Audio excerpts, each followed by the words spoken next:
اس programme کے اخراجات جو اسمر منسٹریز کے دوست اور پارٹنرز ادا کرتے ہیں۔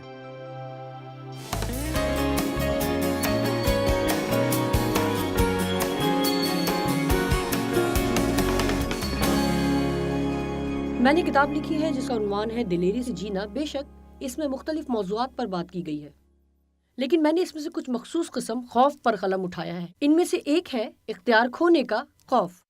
ہو سکتا ہے کہ آپ کو اس کا تجربہ نہ ہو، لیکن میں جانتی ہوں کیونکہ میں یقیناً اس میں سے گزری ہوں۔ آپ جانتے ہیں کہ ماضی میں اپنے باپ کے ہاتھوں زیادتی کا شکار ہوئی، اپنے پہلے شوہر سے بری طرح دکھی ہوئی، میں نے بہت سے لوگوں سے دکھ اٹھائے، اور میں نے تجربے سے سیکھا کہ میں لوگوں پر اعتبار نہیں کر سکتی، اگرچہ مجھے اس پر بھی غالب آنا پڑا، لیکن اس عمل میں میں ایک کنٹرول کرنے والی شخصیت بن گئی۔ اب میں ایک مضبوط شخصیت بن گئی تھی، لہٰذا یہ میرے لیے زیادہ مشکل نہیں تھا، لیکن مجھے یہ سمجھنے کی ضرورت تھی کہ اختیار حاصل کرنے کی ضرورت کی بنیاد دکھ اٹھانے کا خوف یا فائدہ اٹھائے جانے کا خوف تھا۔ اور میں آج آپ کی حوصلہ افزائی کرنا چاہتی ہوں کہ ہمیں ضرورت ہے کہ خدا کو کنٹرول کرنے دیں۔ کوئی بھی ایسے رشتے میں نہیں رہنا چاہے گا جس میں ہر وقت کوئی انہیں کنٹرول کر رہا ہو۔ بالآخر میرے خاوند کو مجھے بتانا پڑا کہ مجھے یوں لگتا ہے کہ مجھے وہ سوچنا پڑتا ہے جو آپ چاہتی ہیں کہ میں سوچوں، وہی کرنا پڑتا ہے جو آپ چاہتی ہیں کہ میں کروں۔ اور انہوں نے کہا کہ مجھے لگتا ہے کہ مجھے استعمال کیا جا رہا ہے، لہٰذا کیا ہونا چاہیے تھا؟ مجھے بدلنا تھا۔ اور مجھے یقین ہے کہ اگر آپ بھی میری جگہ ہوتے تو آپ بھی ایسا ہی محسوس کرتے، تو آپ سب کچھ کنٹرول کرنے کے چکر میں چاروں طرف گھوم رہے ہوتے اور آپ اس سے تنگ آ رہے ہوتے، اور یہ آپ کی تمام توانائی ختم کر رہی ہوتی اور آپ خود بھی تبدیل ہونا چاہتے۔ صرف ایک ہی طریقے سے ہم ایسا کر سکتے ہیں کہ اگر سب کچھ ہمارے ہاتھ میں نہیں رہتا یا سب فیصلے ہم خود نہیں بھی کر رہے تو ہمارے اندر اختیار کھو دینے یا دکھ اٹھانے کا خوف نہ ہو، تو صرف ایک ہی طریقہ ہے کہ ہم اس خوف پر غالب آ سکیں، اور وہ ہے خدا پر بھروسہ کرنا سیکھیں۔ آپ جانتے ہیں کہ کوئی بھی آپ سے یہ وعدہ نہیں کر سکتا کہ آپ کبھی دکھی نہیں ہوں گے، میں ایسا کرنے کی کوشش بھی نہیں کروں گی، لیکن میں یہ وعدہ کر سکتی ہوں کہ مسیح آپ کا شافی، اور اگر آپ کا بھروسہ اس پر ہے تو چاہے آپ دکھ اٹھائیں تو بھی وہ آپ کے ساتھ ہوگا اور آپ کو شفا بخشے گا۔ اور جس طرح کے بھی حالات میں سے گزریں گے، ہر طرح کے حالات میں جن میں سے بھی آپ گزریں، ان کے ذریعے سے آپ یہ سیکھیں گے کہ کس طرح خدا پر زیادہ سے زیادہ بھروسہ کریں۔ آپ جانتے ہیں کہ بھروسہ اور اعتماد ایک طاقتور چیز ہے۔ میں نے اس کے بارے میں بہت سوچا، کیونکہ ہم ہر طرح کے مخالف حالات میں جن کا ہم سامنا کرتے ہیں، ہم بھروسہ کر سکتے ہیں، یا ہم خوفزدہ ہو سکتے ہیں، ہم خدا پر اعتماد کر سکتے ہیں کہ وہ انہیں سنبھالے گا، یا ہم خود انہیں سنبھالنے کی کوشش کریں گے۔ اگر آپ میری طرح کے ہیں یا آپ ان حالات میں سے گزرے جن میں سے میں گزری، تو میں نے سیکھا ہے کہ بہت دفعہ جب میں چیزیں اپنے ہاتھ میں لیتی اور وہ کرنے کی کوشش کرتی ہوں جو صرف خدا ہی کامل طور پر کر سکتا ہے، تو میں حالات کو مزید بگاڑ دیتی ہوں۔ لہٰذا آج میں آپ کی حوصلہ افزائی کرنا چاہتی ہوں کہ آپ کو خوفزدہ ہونے کی ضرورت نہیں کہ آپ اختیار کھو دیں گے۔ آپ جانتے ہیں کہ میں ہمیشہ کہتی ہوں کہ پوری دنیا کو چلانا مشکل کام ہے، اور میں ایسی ہی تھی، یعنی میں چاہتی تھی کہ سب کچھ میرے اختیار میں ہو، میں سب کچھ جاننا چاہتی تھی، ہر بات میں دخل اندازی کرتی تھی۔ ہمیں ان سب کو ایک طرف رکھنا ہوگا تاکہ وہ زندگی پا سکے جسے دینے کے لیے یسوع نے جان دی۔ وہ چاہتا ہے کہ ہم اتنے دلیر ہوں کہ اس پر بھروسہ کر سکیں کہ وہ ہم سے زیادہ حکمت والا ہے اور ہم سے ایسی محبت رکھتا ہے جس کا ہم تصور بھی نہیں کر سکتے، اور خدا ہماری زندگی کے لیے بہتر منصوبہ رکھتا اور ہماری فکر کرتا ہے۔ لہٰذا آج میں آپ کو یاد دلانا چاہتی ہوں کہ زبور 37 اس کی 5 آیت، جس میں لکھا ہے اپنی راہ خدا پر چھوڑ دے اور اس پر توکل کر، وہ سب کچھ کرے گا۔ لہٰذا آج فیصلے کے لیے اچھا دن ہے کہ میں دلیر بنوں گی، میں ایمان میں قدم اٹھاؤں گی، اور میں خدا پر بھروسہ کروں گی کہ وہ میری فکر کرے گا، اور میں ہر چیز پر اختیار کرنے کی کوشش ترک کر سکتی ہوں کیونکہ خدا میری طرف ہے۔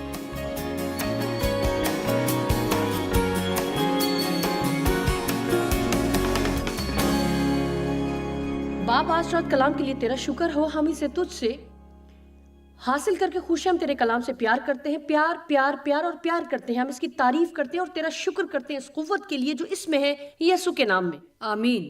اس ویکینڈ پر ہم بات کر رہے ہیں صحت مند زندگی گزارنے، روح، جان اور بدن کے بارے میں۔ ایک ایسے شکستہ فرد کی طرح نہیں جو شاید کسی ایک حصے میں شفا رکھتا ہو لیکن بہت سے دوسرے حصوں میں کوئی شفا نہ ہو۔ اپنی روح میں ہم مکمل ہوں۔ روحانی شفا سب سے پہلے تو مسیح کو اپنا نجات دہندہ قبول کرنے سے آتی ہے۔ یسوع نے کہا میرے پاس آؤ۔ یہ بالکل سادہ ہے اور ہم یہ کر سکتے ہیں۔ کل رات میٹنگ کے اختتام پر 588 روحوں نے یسوع کو قبول کیا۔ جی ہاں، یہ بالکل درست ہے۔ اور آج رات میرا ایمان ہے کہ اگر زیادہ نہیں تو آج رات اتنے ہی لوگ ہوں گے جو کہیں گے میں خود سے یہ زندگی نہیں گزار سکتا، میں اکیلے کوشش کر کے تھک گیا ہوں، اور میں آج رات یسوع کے پاس آؤں گا اور ایمان رکھتا ہوں کہ جیسا بھی میں ہوں وہ مجھے قبول کرے گا اور وہ میری مدد کرے گا کہ وہ بنوں جو وہ چاہتا ہے، اور پھر مسیح کو قبول کرنے کے علاوہ روحانی کامل شفا اس وقت جاری رہتی ہے جب ہم خدا کے کلام کے مطابق چلنا سیکھتے ہیں، جب ہم خدا کی فرما برداری کرتے ہیں اور ہم جان لیتے ہیں کہ اس بات کے پورا ہونے کے لیے میں پاک روح پر مکمل انحصار کرنا، اور یہ کہ یہ اچانک یا ایک دم سے نہیں ہو جاتا، یہ تھوڑا تھوڑا کر کے واقع ہوتا ہے، جلال پر جلال، روز بروز، لہٰذا ہمیں کچھ صبر کرنے کی ضرورت ہوتی ہے۔ اور میں سالہ سال لوگوں کو یہ بات سکھا رہی ہوں کہ ایمان رکھیں اور کہیں میں وہاں نہیں جہاں مجھے ہونا چاہیے، لیکن خدا کا شکر ہو میں پہلی جیسی نہیں، میں ٹھیک ہوں اور میں آگے بڑھ رہی ہوں، اگرچہ ابھی میں آدھے راستے میں ہوں، لیکن میں ایک عظیم مقصد کی طرف جانے والے راستے پر ہوں۔ آمین۔ آج صبح ہم نے کامل جسمانی شفا کے بارے میں بات کی اور اس بات سے کافی لطف اندوز ہوئے کہ اپنے جسم کا کس طرح خیال رکھیں اور اپنے آپ سے زیادتی نہ کریں، اور اس بارے میں اچھے تبصرے بھی ہوئے، اور میرا خیال ہے کہ ہم نے نہ صرف اچھا وقت گزارا بلکہ آپ میں سے کچھ نے اس وقت میں خدا سے کلام بھی حاصل کیا۔ کیا یہ وقت ہے کہ خدا کے ساتھ جوا کھیلنا بند کر کے سرمایہ کاری شروع کریں؟ اس بات پر جوا نہ کھیلیں، نہ سونے کی، نہ کھانے کی لاپرواہی کر کے، اپنی زندگی میں بہت فکر مند ہو کر، بے حد کام کر کے، یا اپنی زندگی کے ہر حصے میں غیر متوازن ہو کر آپ کو کچھ کھونا نہیں پڑے گا۔ ہم لوڈو نہیں کھیل رہے جہاں آپ چکھا پی کر امید کرتے ہیں کہ کچھ اچھے نمبر آئیں گے، اور اگر کسی مشکل میں پڑ جائیں تو سوچیں کہ آپ آسانی سے نکل جائیں گے، یا جیل سے نکلنے کا فری کارڈ آپ کے پاس ہے، لہٰذا جہاں آپ کا دل چاہے آپ اس اگلی چیز کی طرف چل پڑیں گے۔ جواری نہ بنے، سرمایہ کار بنے۔ آپ کو اپنے آپ میں سرمایہ کاری کرنی ہے کیونکہ آپ اس لائق ہیں۔ آج رات ہم بات کریں گے ذہنی صحت کی، لہٰذا اپنے ساتھ کسی بھی شخص کی طرف مڑیں اور کہیں آپ کی ذہنی صحت کیسی ہے؟